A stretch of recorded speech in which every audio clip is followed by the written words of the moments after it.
The surveillance footage had been playing on loop for 27 minutes, and Zara Kim still couldn't make herself look away. Her husband of 2 years, the man who kissed her forehead every morning and brought her tea when she worked late, was calmly ordering the execution of 3 men while adjusting his platinum cufflinks. The audio was crystal clear through the expensive speakers of his home office, a room she'd been forbidden to enter until today when the cleaning staff accidentally left it unlocked. I'm curious about something. For those of you watching from major cities like New York or Los Angeles, have you ever felt like the person you love most might be hiding something massive from you? That feeling when everything seems perfect, but something underneath feels wrong? Let me know in the comments where you're watching from, and if you've ever had that gut instinct about someone close to you. At 28, Zara had built her life on reading people correctly. Her 6 years as a social worker in Detroit had taught her to spot lies, manipulation, and danger from across a room. She'd helped hundreds of women escape abusive situations, recognizing the signs that others missed. But somehow, she'd been living with a stranger for 24 months without realizing it. The woman on screen, a social worker not unlike herself, had been asking too many questions about missing persons cases. Jiwon's voice, speaking in perfect English with just the hint of a Korean accent, was matter-of-fact as he explained why she needed to disappear. The social worker had been getting close to discovering the pipeline of human trafficking that moved through Seoul's underground networks. She was a problem that required a permanent solution. Zara's hands trembled as she reached for the laptop, finally pausing the video. The frozen frame showed Jiwon's face in profile, sharp features set in calm concentration as he discussed murder like a business transaction. This was the same face that had smiled at her across candlelit dinners, the same mouth that had whispered promises of forever during their wedding vows at the Botanical Garden in Detroit. Her legs felt weak as she sank into the leather chair behind his massive desk.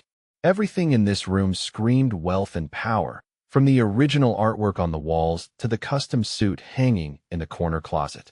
She'd known Jiwon was successful, knew his import-export business had made him wealthy enough to buy them a mansion in Seoul's most exclusive district and another home in Michigan where they'd met. But she'd never questioned the source of his success, never wondered why a businessman needed 3 different phones or why certain men bowed when they saw him on the street. The evidence was overwhelming. Dozens of video files organized by date, financial records showing payments to people with titles like enforcer and cleaner, detailed reports on rival organizations and territorial disputes. Kang Jiwon wasn't just connected to organized crime. He was at the center of it, running operations that spanned 3 countries and involved everything from money laundering to murder. The sound of his car in the driveway sent ice through her veins. She'd been in his office for over an hour, lost in the horrifying revelation that her marriage was built on lies. Her reflection in the black computer screen showed a woman she barely recognized. Natural hair pulled back in a messy bun, dark eyes wide with shock and betrayal. She'd always been proud of her ability to see through deception, but somehow she'd been completely blind to the man sleeping beside her every night. Jiwon's footsteps echoed through the marble foyer, expensive dress, shoes clicking against stone in the rhythm she'd learned to associate with comfort and safety. Now the sound made her stomach clench with fear. How many people had heard those same footsteps approaching before they disappeared forever? She closed the laptop carefully, her mind racing through options. She could pretend she'd never seen any of it, could go back to their bedroom and continue living the lie. She could smile when he kissed her hello, ask about his day, and pretend she didn't know that his business meeting involved planning someone's death. Or she could confront him with the truth and accept whatever consequences came with that knowledge. The office door opened before she could move away from his desk. Jiwon filled the doorway like he filled every space he entered, commanding attention without effort. At 35, he'd maintained the lean athletic build that had first caught her eye at a charity fundraiser in Detroit 3 years ago. His black hair was perfectly styled, his charcoal suit custom-tailored to emphasize broad shoulders and a narrow waist. But it was his face that had always mesmerized her, sharp cheekbones and dark eyes that seemed to see everything, a mouth that could shift from gentle to dangerous without warning. Today, for the first time, she saw the danger clearly. His dark eyes moved from her face to the closed laptop, then to the unlocked filing cabinet, where she'd found USB drives containing enough evidence to destroy him. His expression didn't change, but something shifted in the air between them, a tension that made her pulse race for all the wrong reasons. "How long have you been in here?" he asked quietly, his voice carrying that slight accent that had once seemed exotic and charming. Now it reminded her that he'd grown up in a world completely different from hers, a world where violence was currency and loyalty was bought with blood. "Long enough," she managed to say, surprised her voice remained steady. "Long enough to see who you really are. Long enough to understand that everything between us has been a lie." He stepped into the room, closing the door behind him with a soft click that sounded like a prison cell locking. "Zara, listen to me." "No," she said, standing abruptly and moving away from the desk. "Don't you dare try to explain this away. I saw the videos, Jaiwan. I saw financial records showing payments for hits. I saw detailed plans for eliminating witnesses. You're not a businessman. You're a criminal. You're a killer."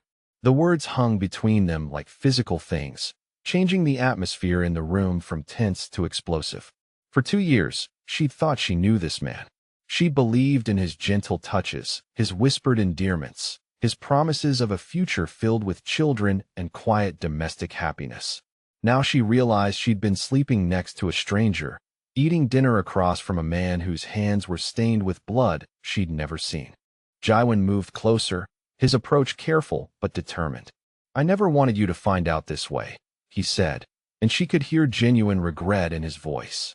"I never wanted you to find out at all. Because you wanted to keep lying to me forever? Because you thought you could build a marriage on deception and I'd never notice? Because I wanted to protect you from this world," he said simply.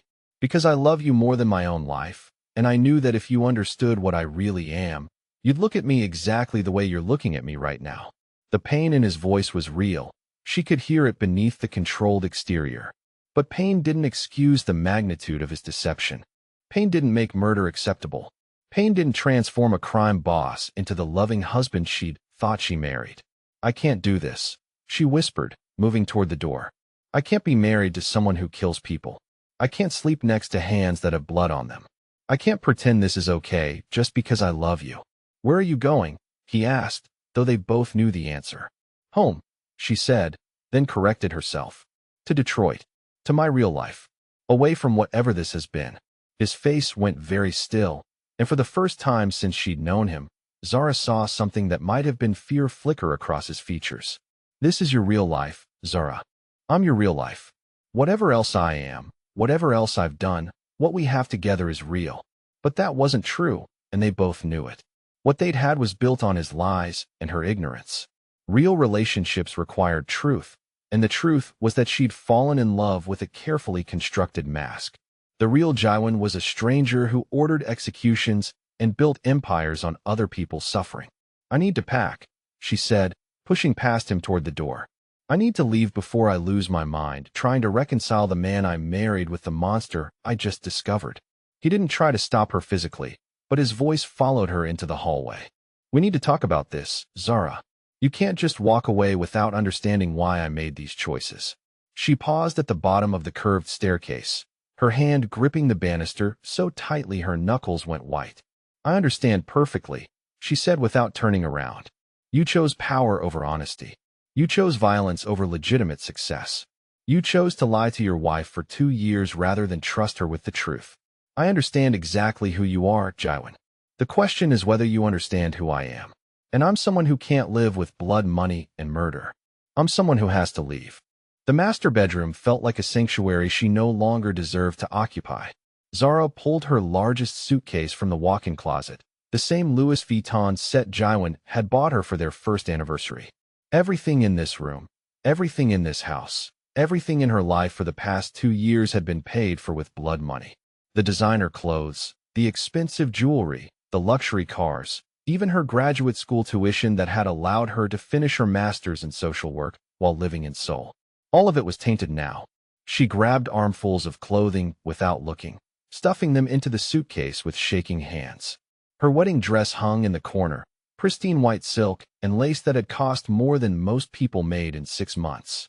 She couldn't even look at it without feeling sick. How naive she'd been, walking down the aisle in Detroit's most exclusive venue, thinking she was marrying a successful businessman who'd fallen in love with her compassion and intelligence. The bedroom door slammed open hard enough to rattle the frame. Jaiwan stood in the doorway, his controlled composure completely shattered. His expensive suit jacket was gone, his white dress shirt unbuttoned at the collar, his dark hair disheveled, as if he'd been running his hands through it repeatedly. But it was his eyes that made her breath catch, dark and wild with something that looked dangerously close to panic. "What are you doing?" he demanded, his voice rough with an emotion she'd never heard from him before. "What does it look like I'm doing?" she replied, not pausing in her frantic packing. "I'm leaving. I'm going home where I can sleep at night, without wondering whose blood paid for my pillow." He crossed the room in 3 quick strides, his hand slamming down on the suitcase lid before she could zip it closed. "You're not leaving," he said flatly. "Watch me," she snapped, trying to push his hand away. The physical contact sent electricity through her skin, the same attraction that had always existed between them now complicated by fear and betrayal. "Get away from me, Jaiwan." Instead, he grabbed her wrist, his grip firm but not painful. His fingers were warm against her skin, and she hated that her body still responded to his touch despite everything she'd learned. "You're not walking out that door," he said, his accent thicker now with the intensity of his emotion. "Let go of me," she said, trying to pull free. "You don't get to touch me anymore. You don't get to tell me what I can and cannot do. You lost that right when you decided to lie to me for 2 years. I never lied about loving you," he said desperately. "I never lied about needing you. I never lied about what you mean to me. Everything else was a lie," she shot back, finally wrenching her wrist from his grasp. "Our entire relationship was built on deception. You let me believe I married a businessman, not a killer. You won't walk out on me," he roared, his control finally snapping completely. The sound echoed through the spacious bedroom, raw and desperate and absolutely final. "You think I can just let you go? You think I can survive watching you walk away? You think I'm capable of living without you?" The intensity in his voice made her take a step backward, suddenly aware that she was alone in a house with a man who killed people for a living. But even as fear flickered through her, she could see the anguish in his eyes, the genuine terror at the thought of losing her. This wasn't the cold calculation she'd witnessed on the surveillance videos. This was a man coming apart at the seams. "You don't have a choice," she said, surprised by the steadiness in her own voice. "I can't be part of this world, Jaiwan. I can't know what I know and stay married to you. I can't wake up every morning wondering who died to pay for our breakfast." He moved closer again, his presence overwhelming in the way it had always been, but now she understood the source of that commanding energy. Power. Violence. The kind of authority that came from being feared rather than respected. "You want to know the truth," he said, his voice dropping to something barely above a whisper. "You want to understand what you're really walking away from?" "I already know more than I can handle," she replied. "No, you don't," he said simply. "You know what I am. You don't know why I became this. You don't know what loving you has cost me. You don't know what losing you will cost everyone else." Before she could ask what he meant, he was speaking again, words pouring out of him like a dam had burst. "3 rival syndicates have put bounties on your head since our wedding announcement appeared in the Seoul Times. The Matsuda family in Tokyo wants to kidnap you to get leverage over my shipping operations. The Zhang organization in Hong Kong has been planning to use you as bait to draw me into a trap. The Park family right here in Seoul has been waiting 2 years for the perfect opportunity to take you from me and break me completely." The words hit her like physical blows. Bounties. Kidnapping. Bait. The room seemed to tilt around her as the implications crashed over her in waves. "You made me a target," she whispered. "You married me knowing it would put me in danger. I married you because I couldn't breathe without you," he said fiercely. "I married you because 3 years ago at that charity fundraiser in Detroit, you looked at me like I was worth saving instead of worth fearing. You talked to me about your work helping domestic abuse survivors, and for the first time in my life, I wanted to be someone worthy of your respect." She remembered that night with painful clarity. The annual fundraiser for Detroit's women's shelters, where she'd been networking to secure funding for her programs. Jaiwan had approached her during the silent auction, asking intelligent questions about trauma recovery and rehabilitation programs. He'd seemed genuinely interested in her work, had made a substantial donation to her organization, had asked her to dinner with a shy hesitancy that had charmed her completely. "You were using me from the beginning," she said, the memory now tainted with suspicion. I was falling in love with you from the beginning, he corrected. I told myself I could keep you separate from my world. I convinced myself that if I was careful enough, smart enough, ruthless enough with my enemies, I could give you a normal life, while keeping you safe from the consequences of mine. But you couldn't, she said flatly, because there's no separating violence from the people who choose it.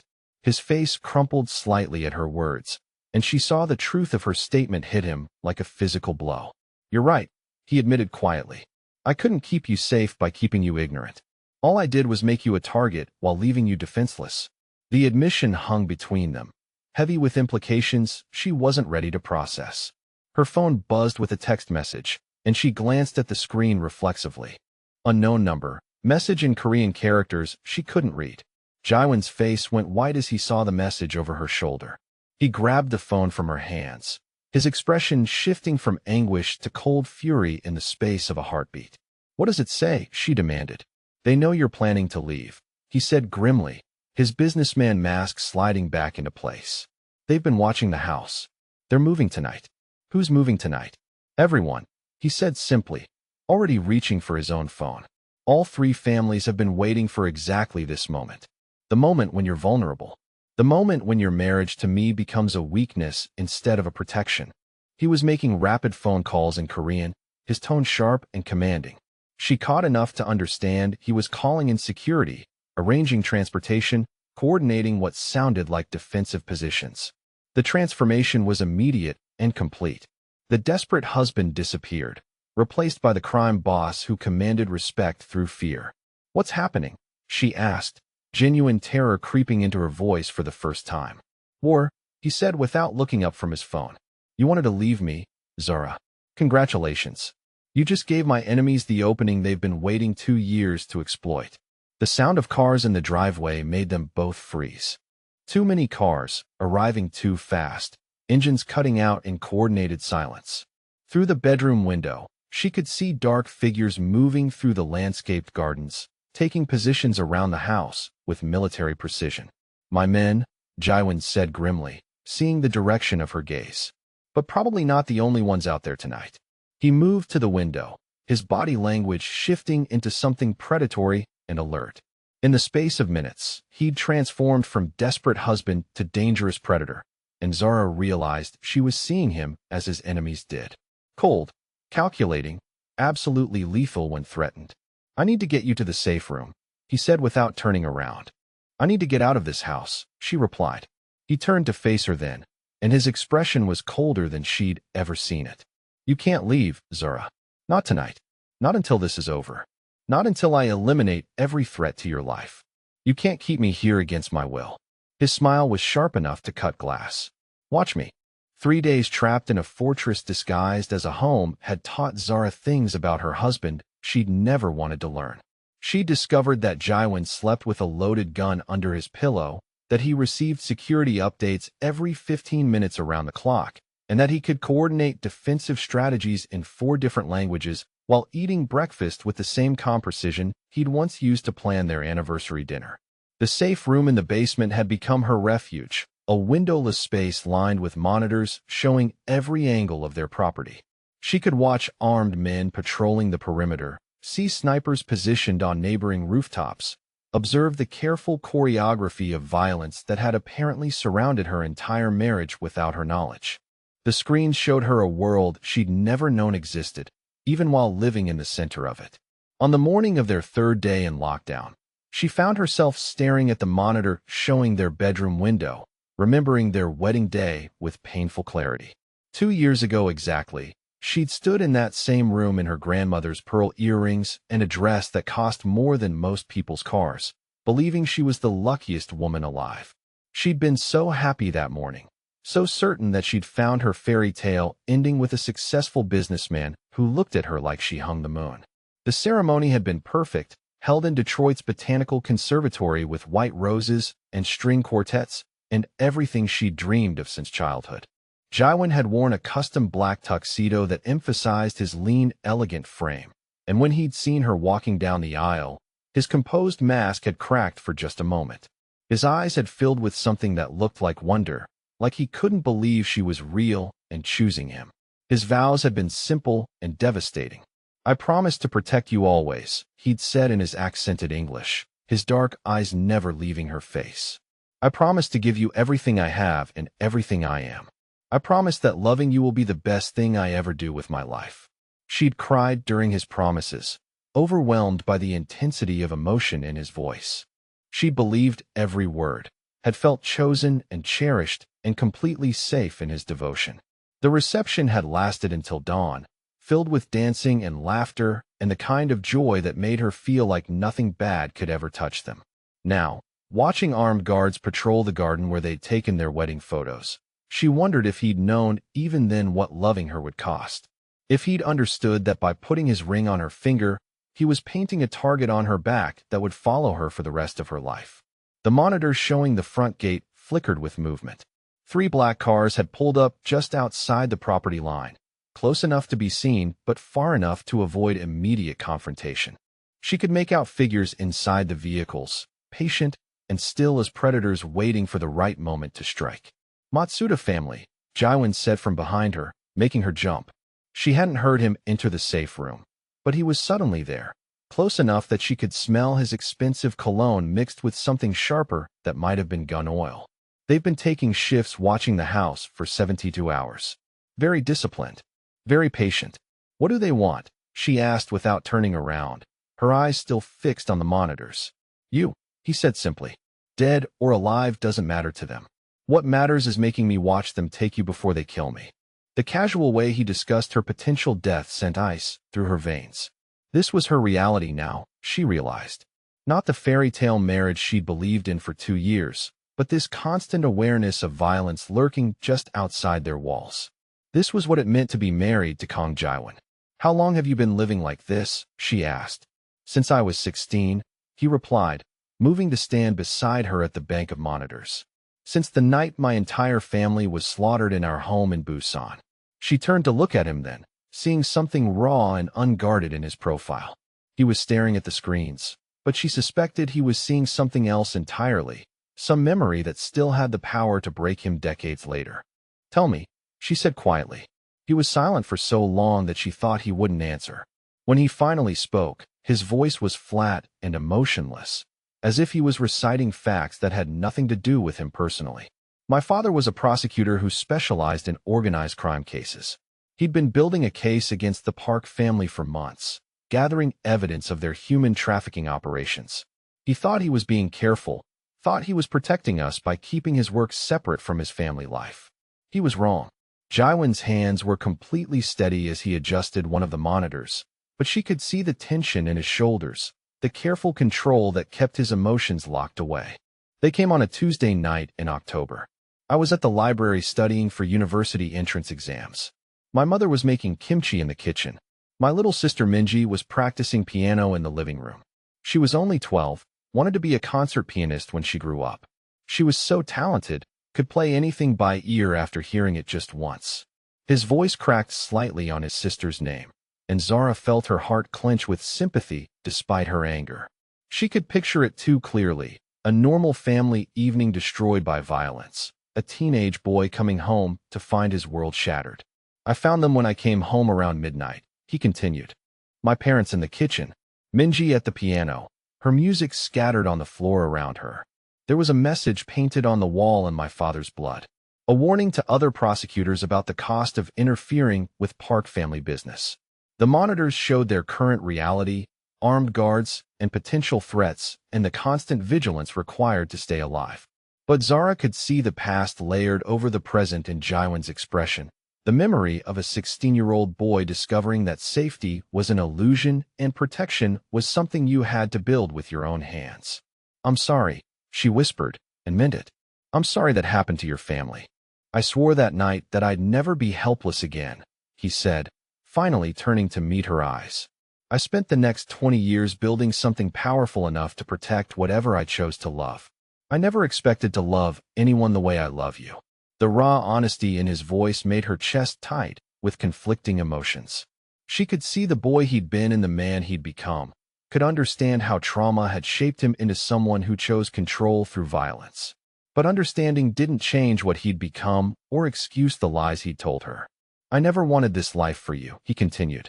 I wanted to give you everything, but keep you separate from the darkness. I thought if I was careful enough, smart enough, ruthless enough with my enemies, you could live in the light while I handled the shadows. But that's not how it works, is it? She said. Violence touches everything. It contaminates everything it comes near. Yes, he admitted simply. And I contaminated you the moment I fell in love with you. The sound of breaking glass upstairs made them both freeze. One of the monitors showed the kitchen window exploding inward, dark shapes moving through the frame with military precision. Another screen revealed figures rappelling down from the roof, landing silently on the back patio. They're inside, Jaiwan said calmly, but his body language shifted into something predatory and focused. He was moving before she could react, grabbing weapons from hidden compartments, speaking rapidly into his earpiece in Korean. Stay here, he ordered, heading for the safe room door. The door locks automatically. Don't open it for anyone except me. The sound of gunfire erupted from somewhere above them. Sharp cracks followed by shouted orders in multiple languages. More monitors went dark as cameras were destroyed, but she could still see enough to understand they were under full assault from multiple directions. Jaiwan paused at the door, his dark eyes meeting hers one last time. If something happens to me, there's a phone in the desk drawer. Speed dial 1 will connect you to my lieutenant. He'll get you out of the country safely. Don't you dare, she said fiercely, surprising herself with the intensity of her reaction.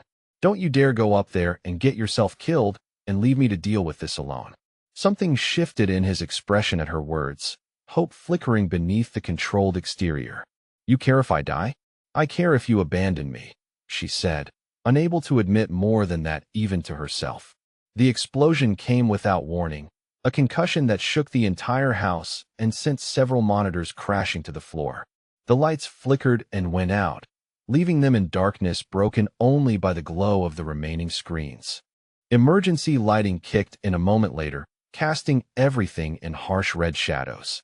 Through the chaos, she heard Jaiwan curse in Korean, saw him grab additional ammunition from a wall safe she hadn't known existed. The sound of gunfire was getting closer, accompanied by voices shouting orders in Japanese and Korean. I have to go, he said grimly. They're trying to reach you. Then I'm coming with you, she replied, moving toward him before she could second-guess the decision. Absolutely not. I'm not staying down here helpless while people try to kill us. If I'm going to die tonight, I'm not dying alone and afraid in a basement. Before he could argue further, the safe room door exploded inward in a shower of metal and debris. 3 men in tactical gear poured through the opening, weapons raised, faces hidden behind black masks. Jaiwan fired twice before she could even process what was happening, dropping the first 2 attackers instantly. The third man's shot caught Jaiwan in the shoulder, spinning him around, and sending him crashing into the bank of monitors. Sparks flew as screens shattered, and she could smell the acrid scent of electrical fires mixing with gunpowder and blood. Without thinking, she grabbed the backup weapon from Jaiwan's fallen hand and fired 3 times center mass. The third attacker dropped like a stone, his weapon clattering across the concrete floor. The safe room fell silent except for the crackle of damaged electronics and Jaiwan's labored breathing. He was sitting against the destroyed monitors, one hand pressed to his shoulder where blood was seeping through his white shirt. His face was pale, but his eyes were alert and focused on her with something that might have been pride. Not bad for a social worker, he said through gritted teeth. Don't talk, she ordered, dropping to her knees beside him and examining the wound. The bullet had gone clean through, missing major arteries, but still bleeding heavily. She grabbed medical supplies from another hidden compartment, her hands steady as she worked to stop the bleeding. You saved my life, he said quietly, watching her face as she tended his injury. Don't read too much into it, she replied, but her voice was gentler than it had been in days. I just didn't want to be stuck down here with 3 dead bodies and no way out. Is that all it was? She met his eyes as she secured the bandage, seeing vulnerability beneath the physical pain. The truth was too complicated to voice, a tangle of love and betrayal and the horrible realization that despite everything he'd done, despite every lie he'd told, the thought of losing him had terrified her more than her own death. I can't lose you either, she whispered, the admission torn from somewhere deep inside her chest. His good hand came up to cup her face, thumb brushing across her cheek with infinite tenderness. Even here, surrounded by violence and blood and the wreckage of their safe room, his touch still had the power to make her breath catch. The sound of footsteps in the corridor above reminded them both that the immediate danger wasn't over. But for this moment, kneeling in the emergency lighting beside the man who'd lied to her and protected her and loved her enough to build an empire around keeping her safe, Zara finally understood what she was really choosing between. It wasn't love versus morality. It wasn't safety versus principles. It was the choice between walking away from the most complicated, dangerous, and genuine connection she'd ever had, or accepting that some kinds of love required accepting darkness along with light. "We need to move," Jaiwan said reluctantly. "There will be more coming." "I know," she replied, helping him to his feet. "But we move together." Moving through their own home like commandos in a war zone felt surreal, but the weight of the gun in Zara's hand and the blood on Jaiwan's shirt made the danger undeniably real. They made their way through corridors she'd once considered safe, past rooms where they'd shared quiet dinners and lazy Sunday mornings, now transformed into a battlefield where every shadow could hide an assassin. The main floor was chaos. Broken glass littered the marble foyer, bullet holes pocked the expensive wallpaper, and the acrid smell of smoke hung heavy in the air. Through the shattered front windows, she could see muzzle flashes in the darkness as Jaiwan's security team engaged with attackers positioned throughout the grounds. The sound of automatic weapons fire echoed like deadly thunder, punctuated by shouted orders in multiple languages. Jaiwan's command center was hidden behind a false wall in the library, revealed when he pressed a specific sequence of book spines. The room beyond was lined with monitors, communication equipment, and enough weaponry to outfit a small army. Maps of Seoul covered one wall, marked with territories and safe houses and what looked like detailed intelligence on rival organizations. "Status report," he barked into a headset, his wounded shoulder not slowing his efficiency. His lieutenant's voice crackled back in rapid Korean, and she watched Jaiwan's expression grow grimmer with each update. "How bad?" she asked when he ended the call. "All three families coordinated this assault," he said grimly, pointing to positions on the tactical display. "Matsuda hit from the north with 20 men. Zhang family attacked the east perimeter with 15. Park family has 30 positioned to the south and west. We're surrounded and outnumbered almost 3-1.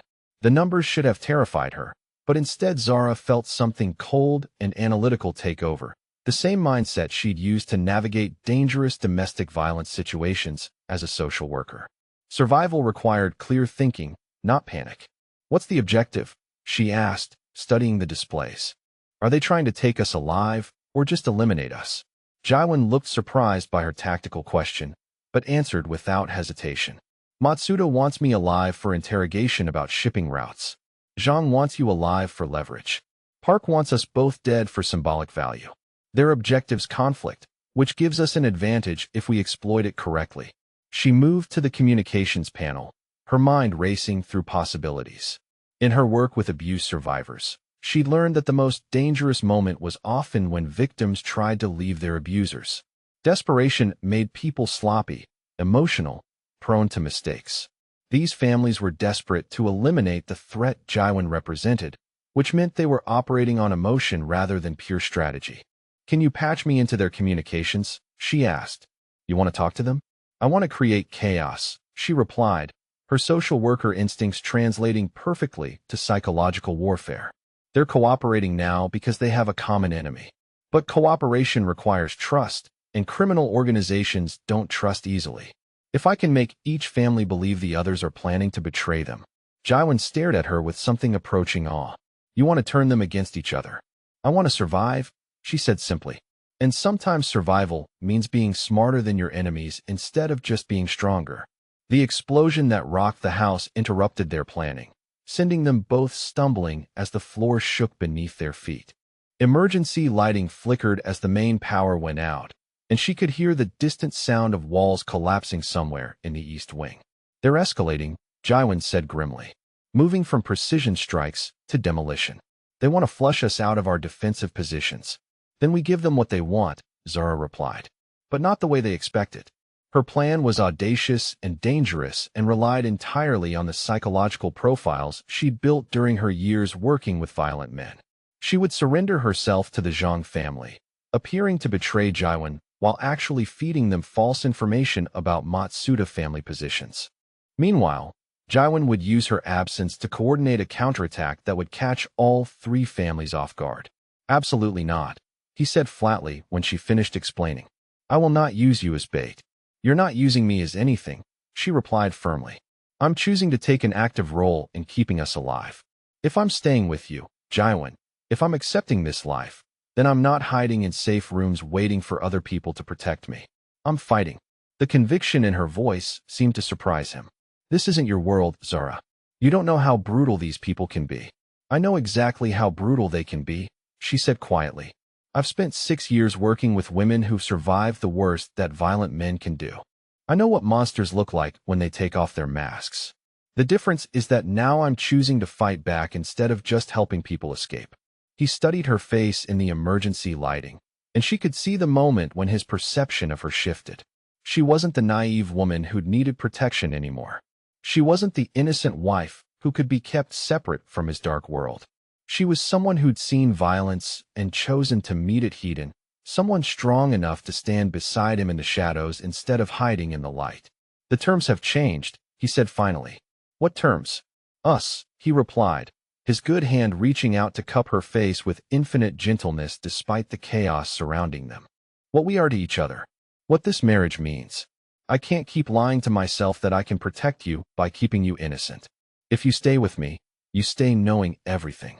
Seeing everything, choosing everything with full knowledge of what it costs. She understood what he was offering. Not the fairy tale marriage she'd thought she wanted, but a genuine partnership built on truth instead of protection. Not the illusion of safety, but the reality of shared power.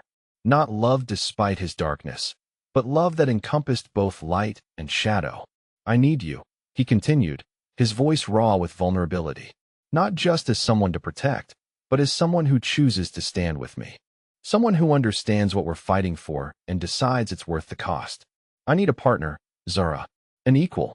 Someone who can be as ruthless as I am when the people we love are threatened. The words hung between them. An offer and a question and a transformation all at once. She could choose to leave, could walk away from the violence and the moral compromises and the constant danger. Or she could choose to stay and accept that some kinds of love required accepting blood on your hands along with rings on your fingers. What exactly are you asking me? Marry me again, he said simply. Not the innocent woman who fell in love with a businessman. Marry the woman who just killed 3 men to protect what's hers. Marry me knowing exactly who I am and exactly who you'll have to become to survive in my world. Another explosion shook the house, closer this time, and she could hear windows shattering in the next room. They were running out of time, running out of options, running out of the luxury of moral absolutes. She thought about the women she'd helped as a social worker, the ones who'd chosen to stay in dangerous situations because leaving felt more terrifying than staying. She'd always judged those choices, had believed that safety was always worth any sacrifice. Now she understood that some situations didn't offer safety, only different kinds of danger. Some choices weren't between good and evil, but between fighting and surrendering. If I stay, she said carefully, it's as your equal. Full transparency. Shared decisions. I'm not just the crime boss's wife who gets protected and pampered. I'm your partner in everything. Everything, he agreed. Including the dark parts. Including the choices that will keep you awake at night. Including the blood we'll both have on our hands before this is over. She could live with blood on her hands if it meant protecting the people she loved. She'd already proven that tonight in the safe room. The question was whether she could live with walking away and wondering for the rest of her life if she'd abandoned the most complicated, dangerous, and genuine love she'd ever found. I accept, she said, and meant it completely. The kiss was desperate and fierce and tasted like gunpowder and promises. His good arm pulled her against him with bruising intensity while her hands tangled in his dark hair, both of them needing the confirmation that they were alive and together and choosing this chaos over any alternative. When they broke apart, his eyes were dark with something that went beyond desire into the realm of possession and devotion and the kind of need that built empires. You're mine, he breathed against her lips, the words both claiming and question. I'm yours, she replied without hesitation. And you're mine, broken pieces and all. Forever, he said, pulling her closer despite his injured shoulder. The sound of approaching helicopters reminded them both that their personal reckoning would have to wait. They had a war to win first, enemies to eliminate, and a future to secure through violence and strategy and the kind of partnership that most people would never understand. But as they turned back to the tactical displays and began coordinating their counterattack, Zara felt something settle in her chest that she'd never experienced before. Not the illusion of safety, but the reality of shared strength. Not protection, but partnership. Not love despite darkness, but love that transformed darkness into something she could choose to wield. She was no longer the innocent woman who discovered her husband's secrets. She was the woman who decided those secrets were worth keeping, worth fighting for, worth killing for. She was Kang Jaiwan's wife in ways that went far deeper than legal documents or wedding ceremonies. She was his equal in the shadows, and together they would make sure that anyone who threatened what they'd built would learn exactly how dangerous love could become when it was defended by two people who had nothing left to lose except each other. The counterattack began at exactly 3:47 a.m., when Zara's psychological warfare had finally achieved its intended effect. Her carefully placed phone calls to each family's communication networks had planted seeds of suspicion that bloomed into full paranoia within hours. The Matsuda family believed the Zhang organization was planning to eliminate them and claim Jaiwan as their own prize. The Zhang family suspected the Park family of coordinating a double-cross that would leave them exposed to government prosecution. The Park family convinced themselves that both their allies were positioning to betray them once Jaiwan was dead. From their hidden command center, Zara and Jaiwan watched the beautiful destruction unfold on thermal imaging displays. The three families had positioned themselves in a perfect triangle around the estate, each believing they held the tactical advantage. What they didn't realize was that their paranoia had created gaps in their coordination, weaknesses that could be exploited by two people who understood both strategy and human psychology. Now, Jaiwan said quietly into his headset, and 20 of his most loyal men emerged from concealment like ghosts materializing from shadows. Zara monitored communications while Jaiwan directed the assault, listening to the growing confusion and panic as carefully planned positions collapsed into chaos. Her social work background had taught her to read the subtle signs of psychological breakdown, and she could hear it happening in real time as disciplined soldiers devolved into frightened men convinced their allies were trying to kill them. Matsuda's northeast position is breaking, she reported, watching infrared signatures scatter across the display. Their lieutenant just ordered a retreat because he thinks Zhang's people are flanking them. They're not wrong, Jaiwan replied grimly, coordinating a pincer movement that would trap the fleeing Matsuda soldiers between his men and the Zhang family's position. Let them destroy each other. We'll clean up whoever survives. The sound of helicopters filled the air as Jaiwan's reinforcements arrived from 3 different directions. Not the police or military helicopters she might have expected, but unmarked aircraft carrying men who moved with the same deadly precision as their employer. This was the true scope of his empire, she realized. Not just a criminal organization, but a private army capable of coordinating military-level operations. Zhang family is requesting ceasefire, Jaiwan's lieutenant reported over the radio. Denied, Jaiwan replied without hesitation. No prisoners tonight. No negotiations. This ends permanently, or it doesn't end at all. The cold authority in his voice reminded Zara exactly who she'd chosen to stand beside. This wasn't the gentle man who brought her morning tea or the vulnerable husband who'd shared his traumatic past. This was Kang Jaiwan, the crime boss, a man who eliminated threats with the same calm efficiency other people used to plan grocery shopping. But instead of frightening her, his lethal competence filled her with something approaching pride. This dangerous man was hers. This empire built on violence and fear served to protect what they'd built together. This carefully orchestrated destruction was happening because he refused to let anyone threaten her safety. Park family leader is moving toward the house, she observed, tracking heat signatures on the display. He's got 4 men with him, approaching from the west garden. That's mine, Jaiwan said, checking his weapons with practiced efficiency. Park Sang-woo killed my family 20 years ago. Tonight, I return the favor. I'm coming with you, Zara replied, surprising herself with the calm determination in her voice. This isn't your fight, Zara. Yes, it is, she corrected firmly. You're mine, and I'm yours. That makes your enemies my enemies. That makes your revenge my revenge. He studied her face in the monitor's glow, searching for any sign of hesitation or uncertainty. What he found instead was the same cold resolve that had allowed her to kill 3 men in the safe room. The same protective instinct that had driven her to tend his wounds while gunfire echoed around them. You're mine, he said softly, the possessive declaration both claiming and wondering at the truth of it. I'm yours, she agreed. And you're mine, broken pieces and all. Now let's go kill the people who tried to take me away from you. Moving through their destroyed home toward the West Garden felt like a final pilgrimage, a last journey through the remnants of their old life before they emerged as something entirely new. They passed the dining room where they'd shared quiet anniversaries, the living room where they'd watched movies on lazy Sunday afternoons, the kitchen where Jiwon had taught her to make his grandmother's kimchi recipe. All of it was damaged now, marked by violence and the reality of who they really were beneath the domestic facade. But somehow the destruction felt cleansing rather than tragic, like they were shedding illusions that had never quite fit anyway.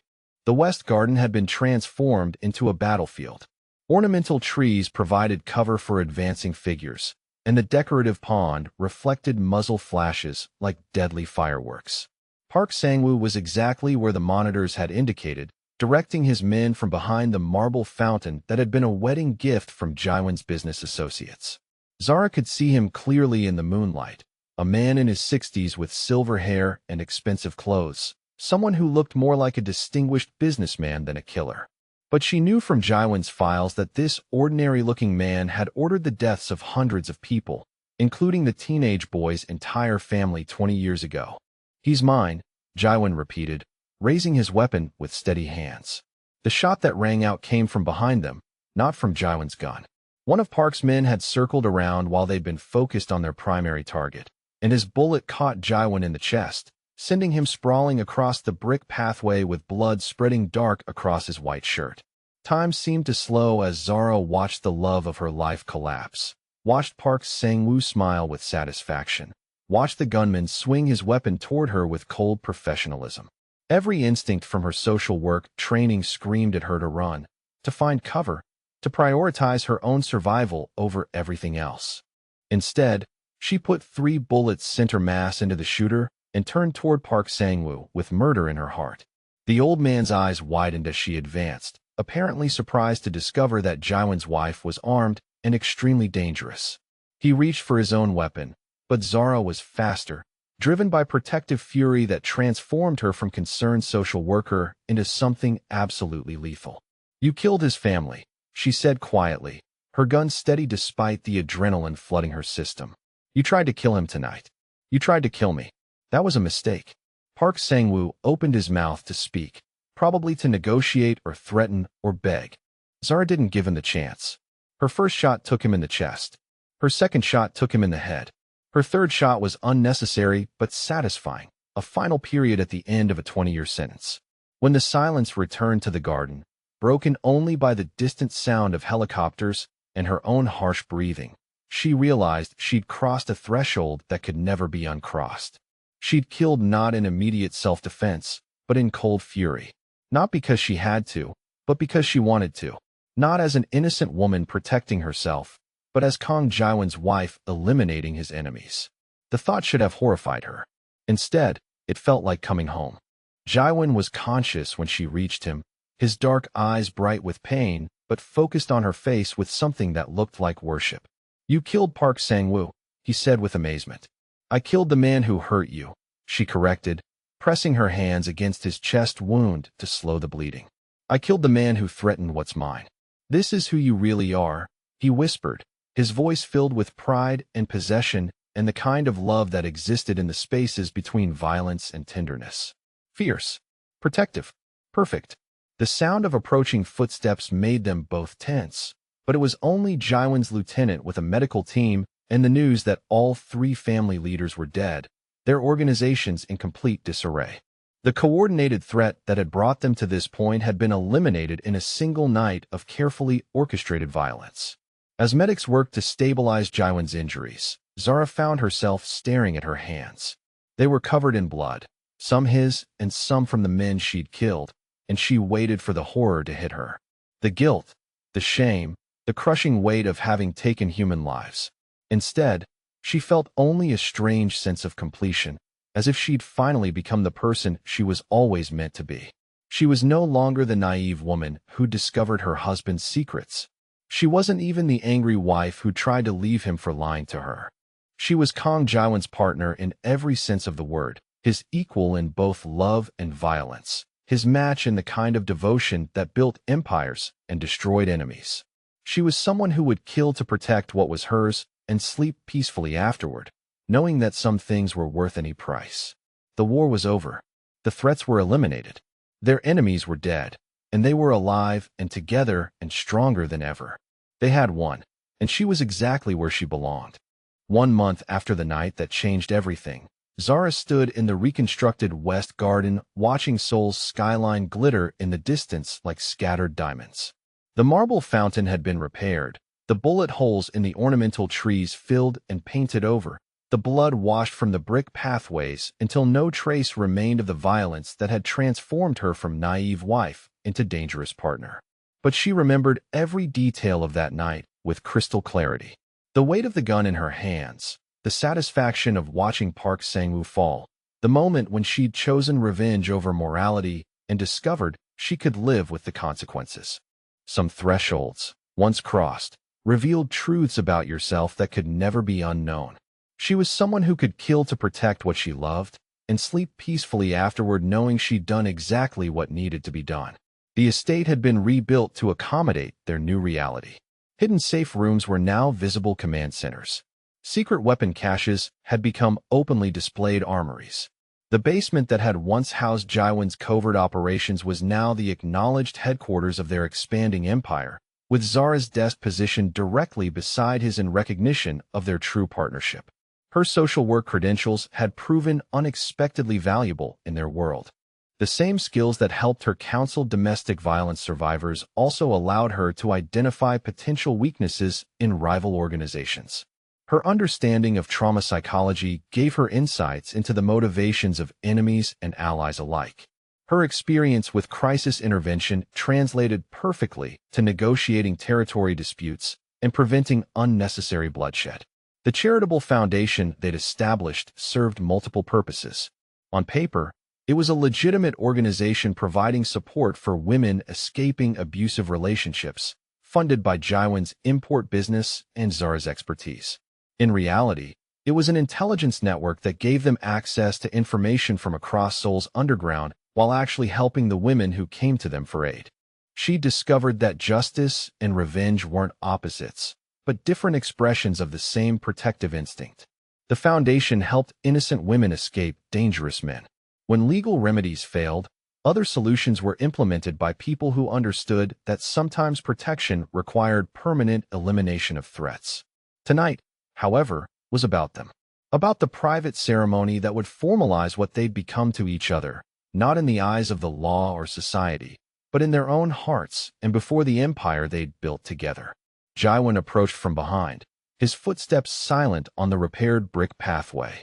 His recovery from the chest wound had been complete, leaving only a thin scar that she traced with her fingertips during quiet moments, a permanent reminder of the night they'd chosen each other over safety, over morality, over any version of love that required lies or limitations. He wore a black suit tonight, perfectly tailored and devastatingly elegant, but this time she knew exactly what it represented. Power, danger, authority built on the foundation of controlled violence and unwavering loyalty. He was beautiful and lethal and absolutely hers in ways that had nothing to do with legal documents. "Are you ready?" he asked, his voice carrying that slight accent that no longer seemed foreign but felt like home. "I've been ready since the moment I chose to fight beside you instead of running away from you," she replied. The ceremony was private, witnessed only by his most trusted lieutenant and the head of their security detail, people who understood exactly what vows meant in their world. Not promises to love and cherish in the abstract, but concrete commitments backed by the willingness to kill and die for each other. The words they spoke were their own, crafted over weeks of honest conversation about what they wanted their partnership to become. No religious officiants or legal authorities were involved. This was a covenant between two people who'd built something powerful enough to reshape the criminal landscape of Seoul and wanted to formalize their intention to rule it together. "I take you as you are," Jiwon said, his dark eyes holding hers with absolute focus. "Brilliant and deadly and mine forever. I promise to trust you with everything I am and everything I've built. I promise to value your counsel as highly as my own instincts. I promise that we will face every threat and every opportunity as equals, and that no enemy will ever again have the chance to use our love as a weakness." "I take you as you are," she replied, her voice steady with conviction. "Dangerous and devoted and mine completely. I promise to stand with you in the darkness we've chosen. I promise to protect our empire with the same fury I'd use to protect your life. I promise that anyone who threatens what we've built will discover exactly how ruthless love can become when it's defended by two people who have nothing left to lose except each other." The rings they exchanged were platinum and diamond, beautiful enough for any society wedding, but engraved with a subtle symbol that marked them as untouchable to anyone familiar with Seoul's criminal hierarchy. More than jewelry, they were declarations of ownership and protection, warnings that harming either of them meant declaring war on both. "You're mine," he said as he slipped the ring onto her finger, the possessive words both claiming and celebrating. "I'm yours," she agreed, placing his ring with hands that no longer trembled at the weight of what they'd chosen. "And you're mine, broken pieces and all. Forever," he murmured, pulling her against him with an intensity that spoke of possession and devotion and the kind of need that built empires. "Try to leave me now," he challenged softly against her lips. "I wouldn't dream of it," she replied, meaning every word with a depth that surprised her. This dangerous life, this complicated love, this partnership built on truth instead of protection was exactly what she wanted. Not the fairy tale marriage she'd once imagined, but something real and powerful and absolutely unbreakable. Later, as they stood on their private balcony overlooking the city they now controlled together, Zara reflected on the journey that had brought them to this moment. 3 months ago, she'd been an innocent woman married to a man she didn't really know. 2 months ago, she'd discovered the truth and tried to run from it. 1 month ago, she'd killed to protect him and discovered who she really was beneath all her moral certainties. Tonight, she was exactly where she belonged. Not as Kang Jiwon's protected wife, but as his equal partner in an empire built on love and violence and absolute loyalty. Not as someone who needed saving, but as someone capable of doing the saving when the people she cared about were threatened. The city spread out below them like a kingdom awaiting orders from their throne room.